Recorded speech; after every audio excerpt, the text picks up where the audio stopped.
पिछले लेक्चर में हमने इंकजेट प्रिंटर के बारे में अध्ययन किया था। आज हम लाइन प्रिंटर के बारे में पढ़ेंगे।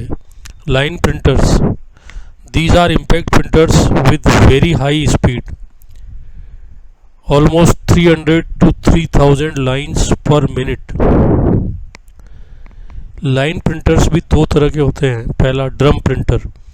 Printer has a solid cylindrical drum which is divided in number of tracks, and each track contains all possible characters embossed on the drum. One revolution of drum is required to print each line.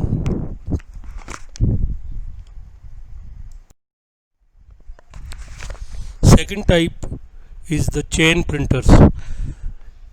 These printers use a chain of characters, and the print chain may be thought of as a tape wound on two spools with a character set embossed on it.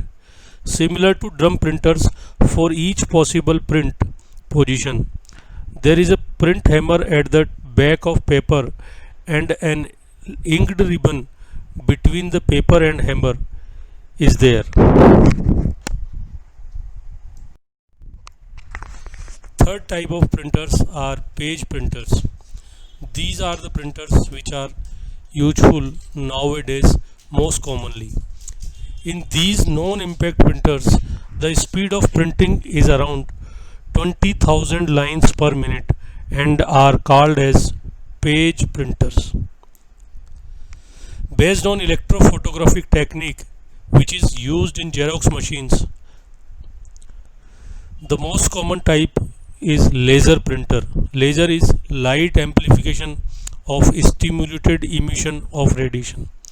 These printers use laser as a source of light to produce an image on a photosensitive drum, and the exposed area of drum attract the special type of ink powder called toner. This toner from the drum is transferred to the paper and is then permanently fused on it by heat or pressure. So this is all about printers. Now we proceed for programming. Programming क्या होती है? A set of instructions written by the programmer to be followed by a computer to solve a particular type of problem is called a software or a computer program.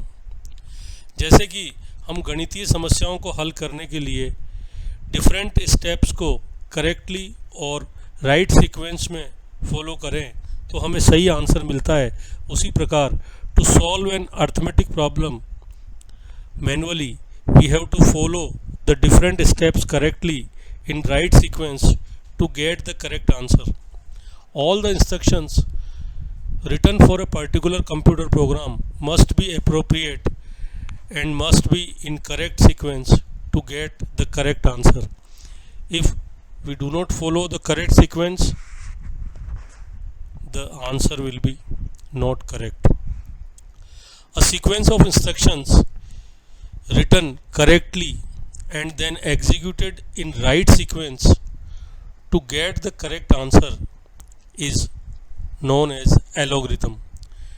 An useful algorithm must possess the following characteristics.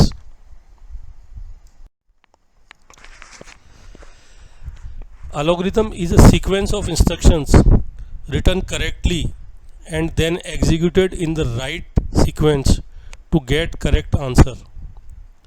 An useful algorithm must possess the following characteristics. Number 1, every individual instructions should be correct and there should be no ambiguity at all. Number 2, every instruction must be executed in a finite time. Number 3, no instruction should be repeated over and again to ensure that the algorithm ultimately terminates. And fourth, after the termination of the algorithm, the desired result should be obtained and that must be correct. When an algorithm is expressed in terms of a programming language, it is called a program. The most common of these is in the form of flowchart using different shapes to denote different type of instructions. The instructions are written clearly and concisely inside the boxes. These boxes are then connected by solid lines with arrowheads to indicate the directions of flow of operation. That is the exact sequence of instructions which has to be followed. Flowcharts are very useful for beginners and they reduce the chances of errors in the program. An example of flowchart we all must have seen when we go to a very huge place of visit, such as an historical monument. For historical monument, they keep flowchart displayed that from this direction you can go to this side, from that direction you can go to this side, from there that then you can go to that particular area. Thank you.